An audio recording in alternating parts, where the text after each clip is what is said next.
Welcome to Talk Birdie Simi. This is Australia's most popular golf podcast with former world number 16 Nick O'Hearn, the only player to beat Tiger Woods twice in match play, and tour pro Mark Allen, who played professional golf around the world for 15 years, including a British Open. We're coming from our studio at Titleist and FootJoy headquarters. Titleist is the number one ball in golf, and FootJoy is the number one shoe and glove in golf. And thanks to our great partners, Better, the fastest and easiest betting app in Australia. Download the Better app from the app stores today. Now that's better. And keep in mind, what are you really gambling with? Ping, as with Nick O'Hearn, they'll help you play your best. See your local golf shop or professional for a Ping club fitting. The Golf Clearance Outlet beat everyone's prices. Visit golfclearanceoutlet.com.au for your nearest store. Watch My Numbers turns your bogeys into birdies. Download the app from Google Play or the App Store. Now, from Titleist and FootJoy headquarters, Talk Birdie Simi with Nick O'Hearn and Mark Allen. Hello, everybody. We've got some more feedback. We've also got some more golf balls. Have a look at this, the Pro V1. I used to use this ball, but I found after a fitting when I went to the Pro V1X that I'm getting better performance. So next time you're at your pro shop, make sure you ask your pro which ball you should be using. Everyone gets a putter fit or a driver fit or irons fit.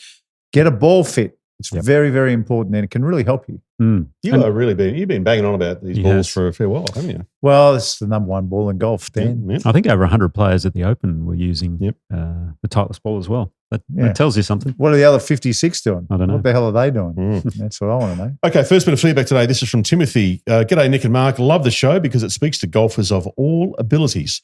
Now, a couple of weeks ago, your top 5 was on the hardest opening holes, and you mentioned the first at Latrobe. Years ago, my brother, who was a member there, dragged me along for a game. I was a bit of a mug golfer, but I could hit a ball. But I was really nervous on the tee. All the members in shirts and ties watching everything I did. I took a massive swing at the ball and I removed a divot between 12 and 18 inches long, and the ball just trickled off the tee. No! I needed both hands to pick it up and replace it. I then removed the tee from the divot, and as I totally undercut it, I finally picked up my ball and proceeded immediately to the second tee. You're right about scratch golfers competing against LPGA players who are conditioned to that kind of scrutiny with the galleries and the cameras and the pressures. Very funny. Yeah, that's very good. Look, we've all been there. Pro-Ams are the best on the Wednesday. Pro-Ams are the best. I've played with a couple of pretty heavy-hitting CEOs in PGA Tour Pro-Ams. Yeah, how nervous were they? And they were sweating. Yeah. I mean, on a cold day too. They were just panicking like you wouldn't believe. How often do you see a celebrity pro-am and there are people lined up like a professional tournament? It's carnage. But they're lined up watching someone who might play once every 6 months who's just got an invite because their company sponsors the event and it's carnage. It's carnage. I've seen golf balls go through the legs or almost through the legs and hitting people. And I've seen guys have a couple of air swings on the first tee. It's bad, there was that story about a guy who had a couple of air swings and then he turned to the crowd and said, gee, this is a tough par 4. At least he's having some fun. Yeah, that's true. But I mean, you've got to be careful. If I was the gallery, I would have been going, hang on, I'm going to move back here. A couple of deep breaths, very important. Voicemails just went off. Here we go. Let's have a listen. You have one new voicemail. New message. Hi guys, Paul from Wollongong here. Big fan of the show, Nick and Mark. Thanks for all you do. My question is about grip pressure. What does one do to maintain a better grip pressure, and what is your advice on how much pressure to put into the grip from takeaway to downswing? Thanks, guys. Thank you, Paul. Yeah. All right. Interesting one. First thoughts. Now, first thoughts when I talk grip pressure, I always think to Jack Nicklaus talking to Greg Norman, gave him that call before he won his first major the night before and said, just zone in on your grip pressure. So it's a famous story. So when you got someone like Jack Nicklaus telling Greg Norman about grip pressure, you know what Paul is asking is pretty prominent to playing your best golf.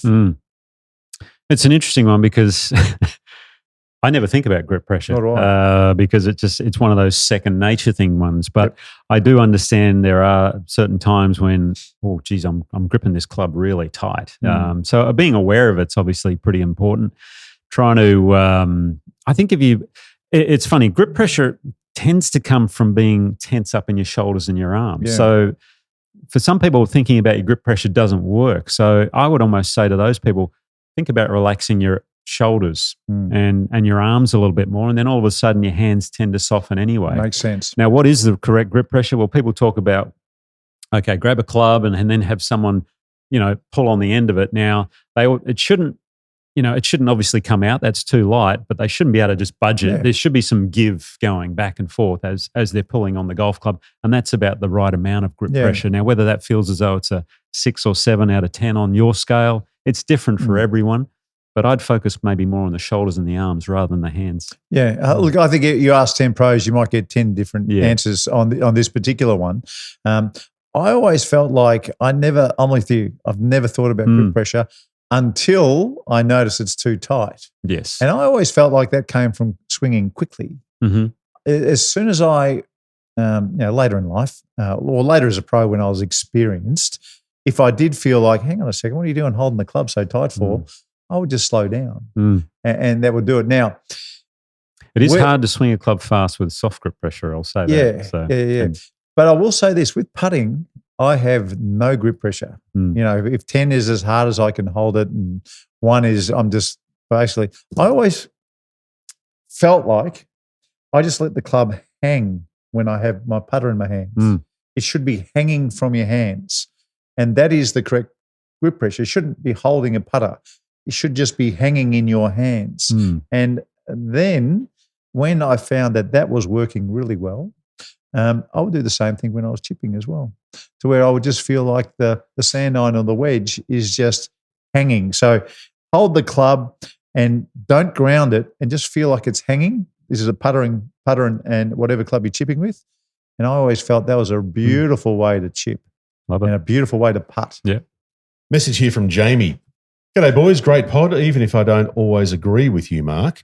Can you tell me why a US player's caddy was stopped from entering the UK due to a 30-year-old drug charge, but Ryan Peake could enter despite his criminal history, which is, to me, far more serious? By the way, annoys me because everyone says how great, he deserves a second chance, et cetera, et cetera. What about the victim of what he did? Just doesn't sit right with me. Mark, the biggest tick I have for you is you're the only person I've ever heard on any podcast or news outlet to say, don't forget there is a victim in this. Great show, guys. Also, don't forget YouTube is great, but the majority of your listeners are listening while driving, so keep the podcast crew in mind. JD. Good on you, JD. I've got no answer. Why was a caddy knocked back for 30-year-old drug offences? Yeah. And criminal history is obviously an issue. The only thing that comes to mind is maybe the US and Australia have different legal systems in place going into the UK, whether because we're part of the Commonwealth as opposed to non-Commonwealth. But I can't answer that either, to be honest. I'm not a... It's a very good pickup. Maybe we should get a lawyer involved. It's a very good pickup. And look, just like young Peake deserves a second chance, and I still say that. I think everyone deserves a second chance. So does the guy with the 30-year-old drug ban. Give him a second chance too. I mean, it's 30 years old. Who was he caddying for? I'm trying to think. Wasn't Bubba, was it? No, it wasn't Bubba. No. Anyway, might have been. Was it Harris's caddy? Yes. Could have been Harris English's caddy, Jeez, maybe. he's missed out. Harris English caddy. Well, hopefully they're on a job share. I think that's right. I think it was Harris English's caddy. Was it? Yeah, it could have been. I don't know. Gee whiz. Yeah. Now, a couple more things we'll get to after the turn. But by the way, I wanted to give you an update on our conversation about our Talk Birdie to Me golf day that we hypothesised about last week. I've spoken to David. Now, David's the big boss at Links Hope Island, Links Golf and Wellbeing on Hope Island. Yeah. Oh, you actually made the call. I made the call. I was just talking. I had a chat to him. I was just talking. He's a man of action. I had a chat to him, and David has said, I don't mind the idea. Let's talk further. So I think we get him on the pod later this week, and we'll put it to him. And let's nut it all out and get the details sorted. Oh, all right. I like it. And we'll head off to the Gold Coast, hopefully. How long are we going for, a week? Oh, probably not a week. Probably not a week. Okay. All right, we'll go to the turn and come back with a couple more comments and questions from Wolfpackers. All right.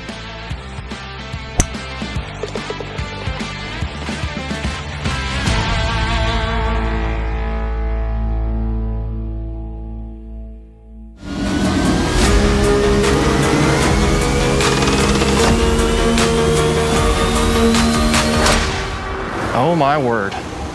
Titleist GT, a new class of drivers.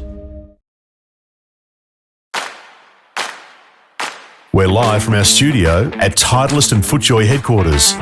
We all know the number one ball in golf is Titleist and the number one shoe and glove in golf is FootJoy. We're here thanks to the Golf Clearance Outlet. They beat everyone's prices. Ping will always help you play your best. Turn your bogeys into birdies with the Watch My Numbers app. And Better, the fastest and easiest betting app in Australia. That's better. Now, back to Talk Birdie to me. Here's Nick and Mark. I can't believe how much I'm loving this FootJoy shirt. Look, can you actually see me? It's camouflage. Can you see? Can you? I'm over here. I'm over here, Nick. I'm over here. Yeah. Jeez. We got a couple. Have we got a couple more? Yeah, we do, but I think we need to turn your microphone off as well. All right, this is a comment or a question from Phil Sweeney here. Mark, I'm putting a lot of faith in your memory, so I hope that you can fill in the blanks for me here. Righto. The Australian Open 1996. I and many others came to watch the Shark take on this new phenomenon called Tiger Woods at the Australian.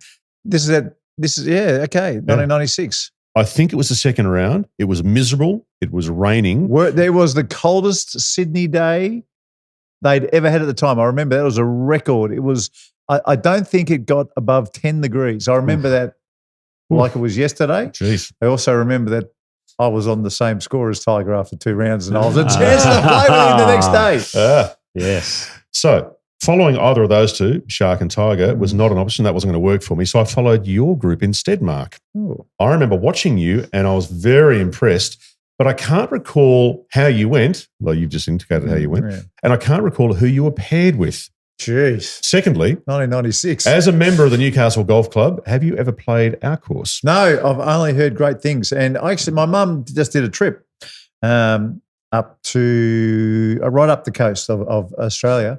And I said, make sure you go and have a look at Newcastle Golf Club because I've only heard great things. I've never been to Newcastle. Shame on me. I played the Australian Trainee Championships back in 1990. Did you win? 3, I would think. Did you win them? Oh, I shot loads. I was terrible back then. Horrible golfer. You're an amazing story. You are a fitting of amazing No, I remember story. getting to this golf Folks, course. Hang on a second. You shot loads. How old were you? 23? Not even that. No, I was 22? Something like that. And 21. you're shooting hundreds and you got to number 16 or 17 in the world. That is just, you are a remarkable I remember story. getting to that golf course and playing a practice round and thinking, I might need to put extra balls on my back this week because I didn't know where the ball was going. And sure enough, I shot hundreds. What was Valerie's review of Newcastle, by the way? She just drove in and drove out. Right. Yeah. Okay. Newcastle's beautiful. It's no Wollongong, but it's beautiful. Thank you. Yeah. So my mum, we should show this. Say that again. I missed it. Newcastle is beautiful, but it's no Wollongong. And I don't say that, I'm not being funny there because Wollongong is paradise. I love it. It's my hometown. Well, Jack Newton used to talk about Newcastle, what do you call it, God's country or whatever. He used to always talk about it that way. So I never went there, but I would like to. Yeah. Do you remember who you were playing with though? No. No. I've got no idea. It just wasn't Tiger Woods. No, it wasn't Tiger, but we were playing right behind Tiger. That's probably why because you couldn't actually see Tiger. Tiger was he was a phenom. He was 21 years old. He just turned pro. I remember on the 18th.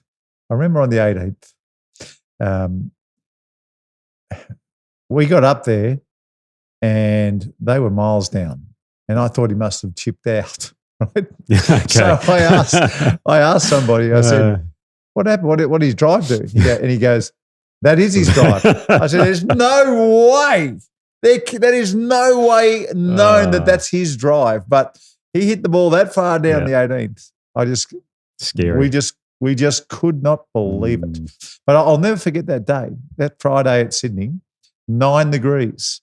Was as hot as it got. That was it, and it set a record. Tiger Woods didn't. He came all the way to see Sydney. He heard so much about Australia, and he copped that one. Jeez, yeah, it doesn't get that cold in Sydney too often. Not in the middle of the day, anyway. Okay, final comment here. I'll be interested to see what you say here, boys. This is going to be interesting. Adam from Midlands Golf Club in Ballarat. G'day, Nick, Mark, and Dan. I have a suggestion for a top 5 for you. And I think we should do this one on the fly right now, if you don't mind. Yeah. Sure. The best players to never make it. The players who didn't live up to their potential. Never make it. And I would love to hear from players that you actually played with. Big reputations, big reputations, but never really fulfilled what we all thought they were going to do. Love the pod. I'm the guy who question marks red shirt, but in saying this, I do love your style and dress sense, Mark. Well, check out this Adam's shirt, a bit of an idiot. I mean, get yourself one of these. It's a very light green camouflage FootJoy shirt. Ty Tyrone goes straight to the top of my list. Ty Tyrone. That is a good one. Turned pro at 17. Got through the tour school at 17. Bit of an Akshay Bhatia sort of thing, right? Yeah. So Ty Tyrone's in the list. He's definitely in the 5. Okay. I'm going to throw in, didn't live up to expectations. This could be number 1. Who's that? Michelle Wee. Oh, Michelle Wee. Hey? Definitely. I mean, she won a major. She did. But she was going to be the tiger of women's golf. Yeah, exactly. So Michelle Wee. Remember, she's still done the most amazing thing I've ever seen in golf, Michelle Wee. Almost make a cut. As a 14-year-old girl in a men's event, missed the cut by one shot. That's what I mean, almost made the cut. Yeah, it's Sony Open. The most amazing thing I've ever seen in golf. Yeah. Playing from the men's tees. She's a phenom. Yeah, absolutely. Not from the girls' tees, not from the 14-year-old girls' tees, from the men's tees. Missed it by a shot. There was a guy, who was just one of the best ball strikers I ever saw, and you talk about him quite a bit. He putted from both sides. Brad King. Just an incredible player. God, he gets on this podcast a lot. He does, actually. And it's one of those ones, I remember because, growing up in WA, they always used to talk about Brad King and Craig Parry, because Craig grew up in Perth, even though I think he's originally from Sydney or Melbourne. I don't know where Craig's from. 3 different states. He's from Victoria, New South Wales and Western Australia. But I know as a junior he was in WA, and they used to talk about those two guys, and people would say, well, who's going to make it? And they go, Kingy, of course. You look at Paz's swing and then you look at Kingy's, but it's amazing how things unfolded in the end. But I've got one sad one. Okay. Ryan Ruffles. Oh, yeah, Ryan. Well, could he still do it? He could. Well, he's in there at the moment, but we would love to be proven wrong, Ryan. We love nothing more than to see you come back. Why do you say that's sad, Mark? Why is it sad? Oh, because I feel like he was handled the wrong way. I think he got his starts very early as an 18-year-old. Now, I think he was the same management group as Jason. Day. Yep. Now, so Jason Day got the same starts. He was a little bit older and did very well with those starts. Yep. They thought Ryan, and rightly so, was the next coming of a Jason Day type. Ryan got those starts and didn't do as well. And unfortunately, in that world, you never get those starts again. No, the PGA Tour will eat you up and spit you out pretty quick if you don't perform in early on, and it can dent the confidence, and obviously that's what happens. So the management group, it worked beautifully for Jason. Same management group, it just didn't quite work out for Ryan. And well, there's 4 anyway. 4 done pretty well there. More? One more who didn't fulfill potential, or could I toss up one for your consideration? Yes, please. Bads. Aaron Badley. That's a good one. He's won several tournaments in the US. Sure. But if you asked him when he turned pro, and you go back to 99, 2000 when he won back-to-back Australian Opens, and he became bads.com when he turned pro. That was quite a process. He had eyes on being number 1 in the world. Course. That was it. So if you look at that and you look at the talent, I guess you could throw him in there. Yep. Yeah, well, I think, look, Michelle Wee won a major. She's in there. Aaron Badley, what did he win, about 3 or 4 times on the tour, I'm guessing? At least. Then he can get in there for the same reason, because just mega talented. Yep. Winning a back-to-back Australian Opens, one as an amateur, one as a pro. That says it all, really, doesn't it? We thought and with that swing and that putting and the confidence, he had it all, the kid. Yep. All right. I think Tyrone's the one, though. I think he's our number 1. You reckon? I think it's Michelle Wee, because people were talking about her winning 10, 12 majors. Yeah, that's true. And she won 1, which was an incredible effort, but yeah. Good question. Yeah. Very good. All right, we might finish this with one. This is not a question. This is just a comment, but it's a lovely comment, so I thought I'd just throw this in. This is from Scott. Nice to see you, Nick. I played with you in the Crown Royal Open in Virginia when you first came over to play in America. Wow. I love talking with you afterwards about your future plans to try and get on the PGA Tour. I always knew you'd make it. You were so grounded. You had a great career, and obviously one of the few to be Tiger straight up and match play in his prime. Very glad I found this YouTube channel. That is from Scott Gordon. That is awesome. Thanks, Scott. Good to hear from you again. Virginia, we must have been playing, I'm thinking, a Teardrop Tour event or something like that, one of those mini tours. It's a while. It's pre-PGA Tour for you. Oh, yeah, this is 90, I think we're talking 96, something like that. Oh, wow. You were at the Australian Open and I was playing mini tours in the States. Well, a lovely one to finish on. That's it, boys. Good on you. We'll see you next time. Yeah. All right, cheers. And that's been Talk Birdie Simi, Australia's most popular golf podcast, with Nick O'Hearn and Mark Allen, coming from our studio at Titleist and FootJoy headquarters. As everyone knows, Titleist is the #1 ball in golf, and FootJoy, the #1 shoe and glove in golf. Wherever you get your podcasts, make sure to subscribe, maybe leave a review, and we'd love you to share the pod with a friend who loves their golf. Huge thanks to our fantastic partners. Ping, like they do for Nick O'Hearn, will help you play your best. You can see your local golf shop or professional for a Ping club fitting.